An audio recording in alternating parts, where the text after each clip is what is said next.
सभी राम भक्तों को जय श्री राम। आज 5 अगस्त को वह पावन दिन आया जिसकी शताब्दियों से अर्थात कई पीढ़ियों को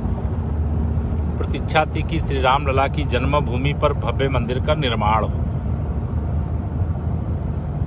और वह निर्माण कार्य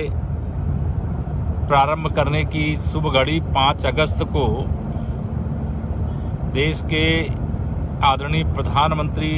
माननीय श्री नरेंद्र मोदी जी के शुभ हाथों से हुई है।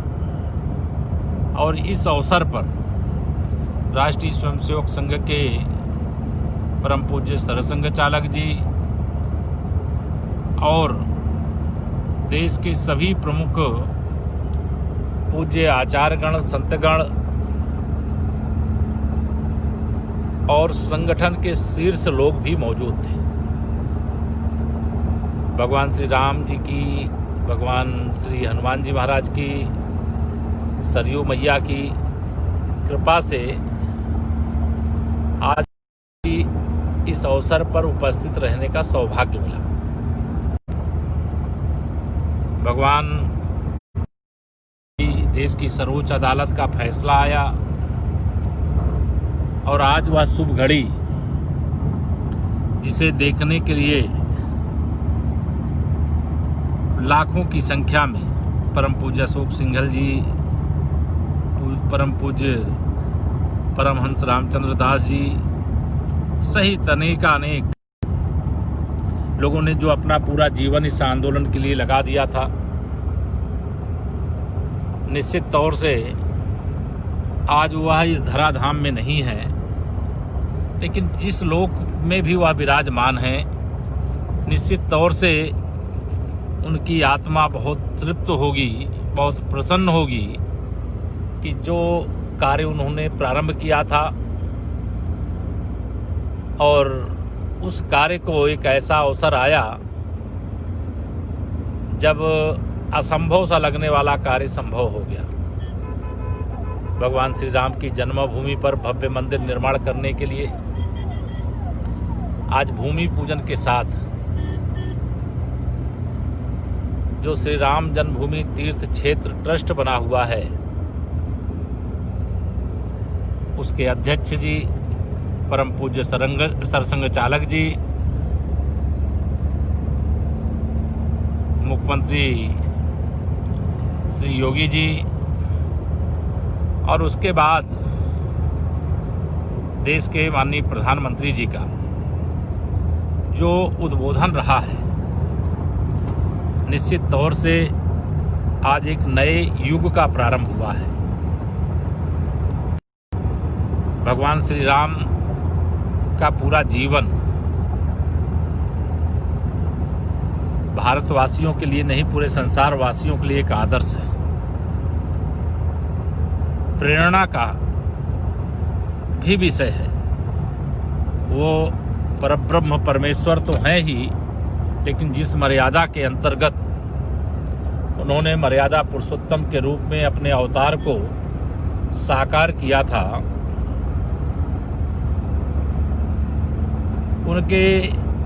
जीवन से, जीवन जीने की जो एक व्यवस्था है, उससे, चाहे वह पिता पुत्र के रूप में, माँ बेटे के रूप में, भाई भाई के रूप में, अनेक अनंत कथाएं हैं और वह हम सबको आज भी प्रेरणा देने का काम करती हैं। जैसा माननीय प्रधानमंत्री जी ने कहा है, रामलला के भव्य मंदिर को तोड़ने का काम तमाम आक्रांताओं के द्वारा किया गया था, लेकिन उन्हें कभी किसी भी राम भक्त के दिल से कोई निकाल नहीं पाया। और आज की शुभ घड़ी में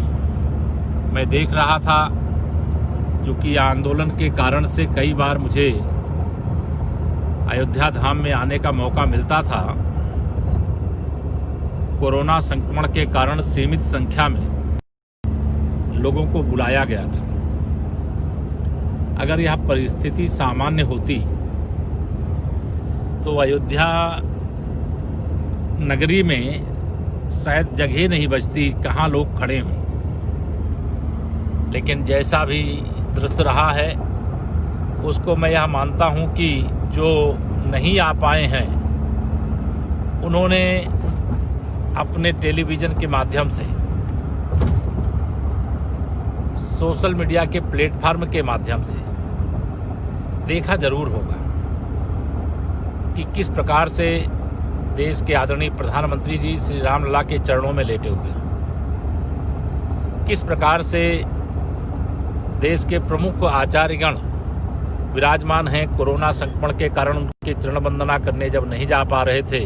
तो मंच से ही साष्टांग उनको प्रणाम करने का काम किया। और किस प्रकार से श्री राम लला की जन्मभूमि की जो पूजा हो रही थी उस पूजा के समय एक विशेष प्रकार का एक छोटा सा कलश भी लेकर के आए। जब पूजन का कार्यक्रम संपन्न हो गया तो उस पूजन स्थल पे मुझे भी जाने का अवसर प्राप्त हुआ। वही रामलला की जन्मभूमि है और उस जन्मभूमि की मिट्टी को अपने माथे पर लगा करके और परम पूज्य अशोक सिंघल जी सहित सभी राम भक्तों की ओर से भगवान को प्रणाम किया। सभी राम भक्तों के लिए भगवान से आशीर्वाद भी मांगा। मैं बहुत सारे लोगों से कहा था कि यह सही है कि सब लोगों के मन में जाने की इच्छा है, जा नहीं पाएंगे, लेकिन मैंने भगवान से उनके चरणों में प्रणाम करके यही कहा है, मेरा तो प्रणाम है ही, लेकिन मेरे साथ साथ उन कोटि कोटि राम भक्तों का जो आज यहाँ पर नहीं आ पाए हैं और जो आपके लिए भव्य मंदिर के लिए संघर्ष करते करते अपना जीवन खपा दिए हैं, जीवन का बलिदान कर दिए हैं, उन सब की ओर से भगवान श्री राम जी के चरणों में मैं प्रणाम करता हूँ, नमन करता हूँ। हनुमान जी महाराज को भी प्रणाम किया हूँ। हनुमानगढ़ी आज जाने का मौका तो नहीं मिल पाया, लेकिन श्री अयोध्या धाम में हनुमान जी भी कड़कड़ में रहते हैं, राम जी भी कड़कड़ में रहते हैं। सरयू मैया जी ना किया हूँ और मुझे भी अपने जीवन कई सुखद अवसर आया है, लेकिन आज का एक विशेष दिन मेरे लिए भी रहा है। आप सब लोगों ने सोशल मीडिया के माध्यम से मुझे बहुत आशीर्वाद दिया है, यह मैं जानता हूं। आप सबकी भावनाओं को भी मैं समझता हूं, क्योंकि जो भावना आपकी है, जो मैं समझ पा रहा हूं, वही भावना माननीय प्रधानमंत्री श्री नरेंद्र मोदी जी की है। वही भावना मंच और मंच के सामने बैठे हुए सभी लोगों की थी और मेरी भी है। बहुत सारे विषय व्यक्त करने और व्यक्त नहीं करने के बीच की सारी कड़ी को तोड़ते हुए आज माननीय प्रधानमंत्री जी के द्वारा जो उद्बोधन हुआ है, उस उद्बोधन को सुनने के बाद ऐसा लगता है कि यह श्री राम जी का मंदिर नहीं बल्कि राष्ट्रीय एकता का एक ऐसा मंदिर बनने जा रहा है जिससे मंदिर भी बनेगा, राम भक्तों को शक्ति मिलेगी, लेकिन राष्ट्र भी शक्तिशाली होगा। देश की वर्तमान परिस्थिति के संबंध में भगवान राम के द्वारा जब समुद्र पर सेतु बनाने के लिए समुद्र से रास्ता मांग रहे थे, तो 3 दिन तक प्रार्थना करने के बाद जब रास्ता समुद्र देवता ने नहीं दिया तो भगवान श्री राम ने लक्ष्मण जी से कहा था, मेरा धनुष और बाण लेकर के आओ। और उस समय की जो चौपाई गोस्वामी तुलसीदास जी महाराज ने श्री रामचरितमानस में लिखी है कि विनय न मानत जलद जड़ गए 3 दिन बीत, बोले राम सकोप तब भय बिन होए न प्रीत। तो यह भी अलग प्रकार का संदेश राष्ट्रीय जीवन में जो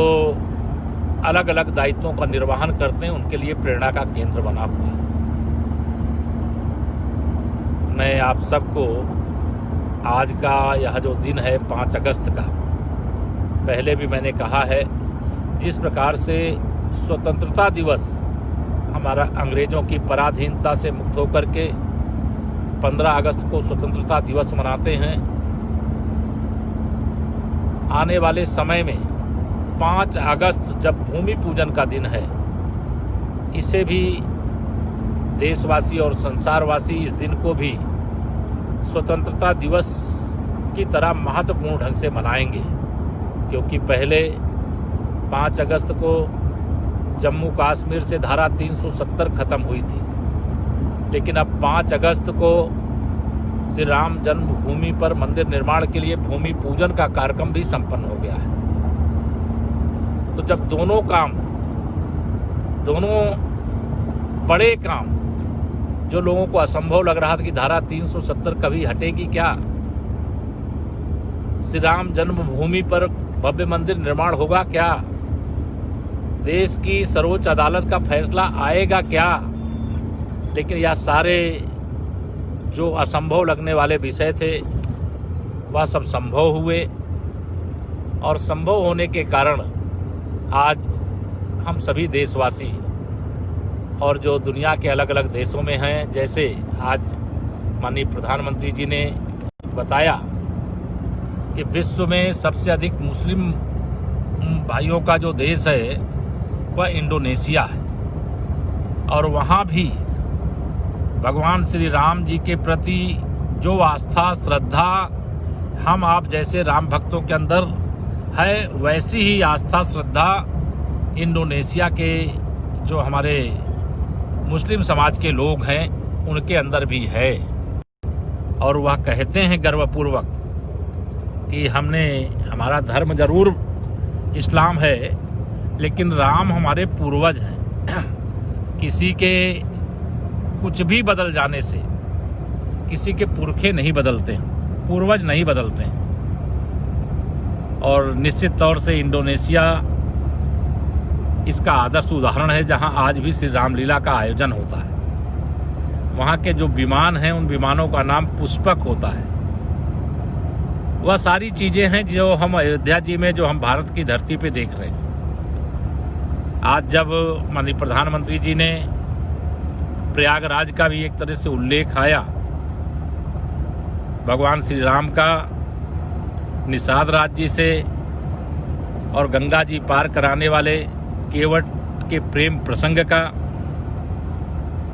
वनवासी गिरवासी क्षेत्र में रहने वाले लोगों को जोड़ने का, गरीबों की सेवा को प्राथमिकता देने का, ऐसा तमाम सारा विषय आया जो मैं भी सुन रहा था, आपने भी सुना होगा। यह एक अद्भुत क्षण था, ये एक अलौकिक क्षण था, एकदम रोमांचित करने वाला क्षण था। खुशी के जो आंसू हैं वो छलक रहे थे, रोम रोम में जैसे राम जी समा गए हों, हनुमान जी समा गए हों, ऐसा भाव महसूस हो रहा था। भूमि पूजन के समय सोशल डिस्टेंसिंग के कारण से जो भूमि पूजन यानी जन्म स्थान था, उससे लगभग 10 मीटर की दूरी पर हम लोग भी बैठे थे। वहाँ जो विद्वान आचार्यगण थे वह भूमि पूजन का कार्यक्रम संपन्न करा रहे थे, और मुझे 1986 से लेकर के 6 दिसंबर 1992 तक के सारे घटनाक्रम याद आ रहे थे। और जो असंभव था वह संभव होता हुआ जब दिख रहा था, तो उसका आनंद इतना था कि उसे शब्द से व्यक्त नहीं किया जा सकता है, केवल महसूस किया जा सकता है। और आप सब भी उसे महसूस कर रहे होंगे, ऐसा मेरा विश्वास है। अभी जब श्री अयोध्या धाम से मैं कार्यक्रम संपन्न होने के बाद लखनऊ के लिए निकल रहा हूं, तो मैं यात्रा के दौरान ही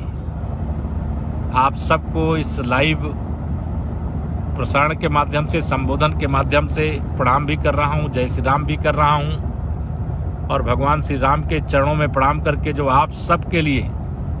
आशीर्वाद मैं मांगा हूँ, वह आशीर्वाद जो आपके लिए मांगा हूँ आप सब तक प्रेषित भी कर रहा हूँ। भगवान श्री राम की कृपा आप सब पर बने।